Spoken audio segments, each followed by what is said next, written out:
अस्सलाम वालेकुम dear students. आज हम डिस्कस करेंगे डॉन न्यूज़पेपर का ओपिनियन जिसका नाम है the hard state written by Tariq Khosa. इस ओपिनियन में हम क्रिटिकली अंडरस्टैंड करेंगे जो रिसेंट बिल डिस्कस किया जा रहा है पंजाब गवर्नमेंट की तरफ से, जो कि habitual offenders and anti social behaviour को कंट्रोल करने के लिए पेश किया गया था। अब इसमें अगर हम देखें तो ये जो habitual offenders and anti social behaviour था, ये अफेक्ट कर रहे हैं रेट ऑफ स्टेट को, डिस्टर्ब करते हैं पीस को, डिसऑर्डर क्रिएट कर रहे हैं और जो क्राइम रेट है उसको भी इंक्रीज़ कर रहे हैं।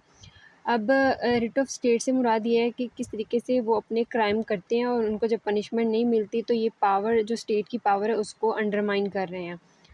इसके अलावा ये जो बिल पास किया गया है ये बेसिकली रिप्लेस करता है जो पहले से बिल एग्जिस्ट करते थे, जिसमें आ जाती है the restriction of habitual offenders act 1918 and the Punjab control of goondas ordinance 1959। ये एक pre independence colonial preventative law है जो कि 1918 में दिया गया था, और दूसरा जो है वो पोस्ट इंडिपेंडेंस एक्ट है। अब क्योंकि ये जो दोनों लॉज हैं ये 90s के हैं, तो इसमें वो कहते हैं कि ये जो हैं ये आउटलिव्ड और जो है वो मज़ीद ये इफ़ेक्टिव नहीं रहेगी, इसलिए उन्होंने alternative for deterrence of habitual offenders and anti social behaviour के लिए जो है वो एक नया बिल इंट्रोड्यूस करवाया है। अब डेटरेंस जो है ये एक इंटरनेशनल रिलेशंस की टर्म है जो कि जिसका मतलब है रोकथाम, और ये बेसिकली मोस्टली जो है वो न्यूक्लियर आर्म्स को उसके लिए यूज़ की जाती है कि किस तरीके से हम जो है वो न्यूक्लियर डेटरेंस कर सकते हैं, न्यूक्लियर वेपन्स की रोकथाम कैसे कर सकते हैं। और अब जो राइटर हैं वो इसमें ये कह रहे हैं कि ये जो सारा कुछ है, ये जो बिल पास किया गया उसमें जो कुछ पॉइंट्स हैं वो एक जो हार्ड स्टेट है उसकी माइंडसेट को रिफ्लेक्ट कर रहे हैं। इस बिल का जो सेक्शन 6 है उसमें कुछ कंट्रोवर्शियल डेफिनेशंस हैं जो कि एंटी सोशल बिहेवियर की हैं। उसमें उन्होंने कहा है कि कोई भी ऐसी एक्टिविटी, कोई भी ऐसी बात वर्बली फॉर्म में हो, सोशल मीडिया पे हो, राइटिंग फॉर्म में हो, जो कि लोगों के दरमियान जो है वो फ़ियर को इंक्रीज़ करे, खौफ को फैलाए, वो एक एंटी सोशल बिहेवियर है। और कोई भी ऐसी वीडियो जिसमें आप वेपन्स को शो करवा रहे हो, वेपन्स में नाइफ्स आ जाती हैं या कुछ भी ऐसी गन वगैरह, तो वो जो लोगों को उकसा रहा है, तो ये एक एंटी सोशल बिहेवियर है। इसके अलावा वो कहते हैं कि अब यहाँ पे क्वेश्चन अराइज़ ये होता है कि क्योंकि ये जितनी भी बातें की गई हैं इसमें सज़ाएँ जो हैं वो पहले से लॉज़ मौजूद है जिनके अकॉर्डिंग दी जा रही हैं, जिसमें पीका एक्ट आ जाता है, जिसमें जो है वो पाकिस्तान पेनल कोड और एंटी टेररिज्म एक्ट भी आ जाते हैं। अब यहाँ पे क्वेश्चन है कि why there is a need for new one. तो इसमें उन्होंने कहा है कि is an attempt being made to create a parallel administrative punitive system to avoid judicial due to process. Judicial process में जैसे registering cases, collection of evidence through investigations, prosecutions and trials वगैरह होते हैं। तो क्या ये कोर्ट से पहले जो है वो आप अपना एक लॉ प्रपोज कर रहे हो जिसमें जो है वो ये एक पैरेलल एडमिनिस्ट्रेशन क्रिएट की जा रही है कि आप जो है वो जुडिशियल प्रोसेस से बच सकें। The Punjab governments proposed law against anti social behaviour carries controversial clauses. इसमें मेन जो कंट्रोवर्सी है वो बेसिकली यही है कि ये एग्जेक्टिव को जो है वो काफ़ी ज़्यादा पावर दे देंगे, जुडिशियल पावर जो है वो रिड्यूस हो जाएंगी। इसके अलावा जो सेक्शन 9 है उसके अकॉर्डिंग ये है कि आप किसी भी पर्सन को हैबिचुअल ऑफेंडर डिक्लेयर कर सकते हैं जिसके अगेंस्ट जो है वो क्रिमिनल केस फाइल हो चुका है और 173 सेक्शन के अंडर जो है वो सबमिट हो चुका है। और anyone against whom an SHO has submitted a challan in a court can also be condemned as a habitual offender। और उनको भी जो है वो आप habitual offender का टाइटल जो है वो पहना देंगे। अब राइटर का जो यहाँ पर मेन क्रिटिसिज्म है वो ये है कि in a system where lies, false arrest, corruption is normal, what if court later found a person not offender. बाद में कोर्ट फाइंड आउट करती है कि ये जो है वो रियल मुजरिम नहीं है, तो वो जो गिल्ट, वो जो टाइटल उसको दे देगी उसका क्या। अब इसके अलावा वो कहते हैं कि ठीक है, एक पर्सन है जो मोर देन 3 और 2 टाइम्स जो है वो अरेस्ट हो चुका है और वो हैबिचुअल ऑफेंडर है, तो आप उसको भी ये टाइटल देने से पहले, ये डिक्लेयर करने से पहले प्रॉपर इंक्वायरी करना ज़रूरी है। इसके अलावा उन्होंने कुछ एंटी सोशल बिहेवियर को कंट्रोल करने के लिए एग्जेक्टिव ऑर्डर्स दिए हैं, जिसमें उन्होंने मतलब वो इसीलिए हैं कि आप किसी को जो है वो हैबिचुअल ऑफेंडर या एंटी सोशल बिहेवियर के तौर पर अरेस्ट करते हैं। इससे पहले ये कुछ पॉइंट्स हैं जिनको यूज़ करना चाहिए।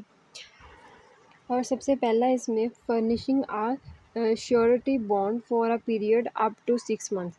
मीन्स कि इसमें ये है कि आप उसको उसको ना श्योरिटी दें, गारंटी हो कोई जो 6 माह के लिए जो है वो एक्सेप्टेबल है। अब इसमें ये इस तरह से एग्ज़ाम्पल हम ले सकते हैं कि जिस तरीके से हम बैंक से लोन वगैरह लेते हैं तो हम कोई जो है ना वो पैसे या कोई भी अपनी प्रॉपर्टी जो है वो बैंक में रखवाते हैं उस टाइम के लिए। जब हम पैसे वापस कर देते हैं तो वो प्रॉपर्टी हमें वापस मिल जाती है। इसी तरह जब स्कूल कॉलेजेस वगैरह में कोई गारंटी देते हैं तो हम अपने इलाके के किसी मिनिस्टर की सिग्नेचर्स वगैरह करवाते हैं जो हमारी गारंटी दे सके कि ये पर्सन जो है ये अपनी बात से नहीं मुकरेगा या ये जो एग्रीमेंट है ये इसको फुलफ़िल करेगा। तो इसी तरह से है कि आप एक जो श्योरिटी बॉन्ड क्रिएट करें जो कि 6 माह के लिए जो है वो एक्सेप्टेबल होगा। उसके अलावा उन्होंने कहा कि आप उस पर्सन का नाम जो है वो प्रोविज़नल नेशनल आइडेंटिफिकेशन लिस्ट में दे दें। उसका जो पासपोर्ट है उसको ब्लॉक करें, CNIC को कर लें। और इसके अलावा उन्होंने कहा कि आप उस इंसान को जो है वो, क्योंकि इसमें ये होता है कि एक कंडीशन भी होती है कि आप कंट्री आउट ऑफ कंट्री नहीं जा सकते, तो इसलिए पासपोर्ट को जो है वो अपने कंट्रोल में कर लेना। उसके अलावा उन्होंने कहा कि आप उस इंसान की निगरानी रखें, लाइक इस तरीके से कि कोई भी उसको ऐसा एंकल ब्रेसलेट पहना दें जो कि उसको ट्रैक कर सके कि वो इस वक्त किधर है। और इसमें जो है वो कुछ 6-7 पॉइंट्स दिए गए हैं। और इसके अलावा इधर उन्होंने कहा कि अगर वो पर्सन जो है वो आपकी जो ब्रेसलेट वगैरह या जो भी आपने उसको डिवाइस मॉनिटर करने के लिए पहनाई हुई है उसको डिस्ट्रॉय करता है, तो फिर उस पे पनिशमेंट होनी चाहिए, क्योंकि ये कंडीशंस उसको माननी चाहिए बिफोर दी स्ट्रिक्ट रिएक्शन। उनको ये जो बातें ये पहले मान लेनी चाहिए। अब इसमें ये है कि अगर वो करता है तो इसमें पनिशमेंट है कि 3 साल के लिए उसको जेल जाना चाहिए और उसको जो है वो 1 मिलियन का जो है वो फ़ाइन भी करना चाहिए। अब इसमें वो ये भी कह रहे हैं कि to give the powers of the judiciary to district administrators, police officers and intelligence agency is a travesty of justice. Means कि आप जुडिशरी के रोल जो कि जुडिशरी प्ले करती है वो आप दे देते हैं डिस्ट्रिक्ट एडमिनिस्ट्रेटर्स को और पुलिस ऑफिसर्स को और इंटेलिजेंस एजेंसीज़ को। तो ये जो है वो इंसाफ का मजाक है। इसमें मेन क्रिटिसिज्म जो है वो यही आता है कि आप जुडिशरी की पावर्स को रिड्यूस कर रहे हो और आप एक पैरेलल एडमिनिस्ट्रेटिव क्रिएट कर रहे हो। आप एक जैसे ये ऑफिसर्स, पुलिस ऑफिसर्स और इंटेलिजेंस एजेंसीज़ वगैरह हैं जो डिस्ट्रिक्ट एडमिनिस्ट्रेटिव्स हैं उनको जो है वो रूल्स ज़्यादा दे रहे हो, उनको जो है वो ज़्यादा पावर दे रहे हो। अब इसके अलावा उन्होंने कहा है कि ये जो लॉ है ये इंटेलिजेंस कमेटी प्रोविजनल, डिविजनल और डिस्ट्रिक्ट लेवल पे इनको आप ये सारी जो है पावर्स दे रहे हो, जिसमें फिर वो कमिश्नर्स, डिप्टी कमिश्नर्स जो हैं डिविजनल और डिस्ट्रिक्ट लेवल पे उनको जो है वो उनको उनका इजलास करवाया जाए, उनको मुनक्किद करवाया जाए। Regional and district police officers including head of special branch and CTD will be members. अब इसका सारे जो हैं वो इसके मेंबर्स क्रिएट किए जाएंगे। अब इसमें ये है कि सेक्शन 5 के अकॉर्डिंग इंटेलिजेंस कमेटीज़ को जो है वो ये राइट दिए जाएंगे कि वो जो है कोई जो जितने भी नेसेसरी डिसीजन स्टेप्स जितने उनको लेने पड़े कि वो जो हैं वो इसे इंश्योर करें सेफ्टी ऑफ द पब्लिक को, एंड चेक करें कि जो कोई पर्सन जो है वो स्टेट की अथॉरिटी को अंडरमाइन तो नहीं कर रहा, कोई भी जो है वो पीस को जो है वो डिस्टर्ब ना करे। इंटेलिजेंस कमेटीज़ जो होंगी उनका रोल है कि वो चेक करें टू प्रिवेंट एन एक्ट और अ पर्सन और a group of person from doing anything which is anti social behaviour. इसके अलावा उन्होंने कहा है कि monitoring and reporting miss use of social media is also the part of their function. कि social media पे कोई भी ऐसी एक्टिविटी जो कि एंटी सोशल बिहेवियर को शो करवा रही हो वो भी उसको भी चेक करें। Keep an I on public regarding various sensitive issues and events. और वो कहते हैं कि इस तरह की जो एंटी सोशल एक्टिविटीज़ हैं उनका एक सिविलाइज्ड सोसाइटी में कोई काम नहीं है। इंटेलिजेंस एजेंसीज जो हैं वो इसीलिए बनाई जा रही हैं कि वो मॉनिटर कर सके और रिपोर्ट करे सेंसिटिव मैटर्स को to executive office to aid their decision making in public interest. इसके अलावा जो है the constitution of joint interrogation teams, and such committees do not only carry the risk of bringing secret agencies into the open but also give them a direct role in administrative decision making. अब क्योंकि ये जो agencies होंगी ये role play करेंगी decision making में भी administrative की, इसके अलावा वो चेक करेंगी पब्लिक में जो है कोई भी ऐसी एक्टिविटी ना हो जो एंटी सोशल एक्टिविटी कहलाई जाए।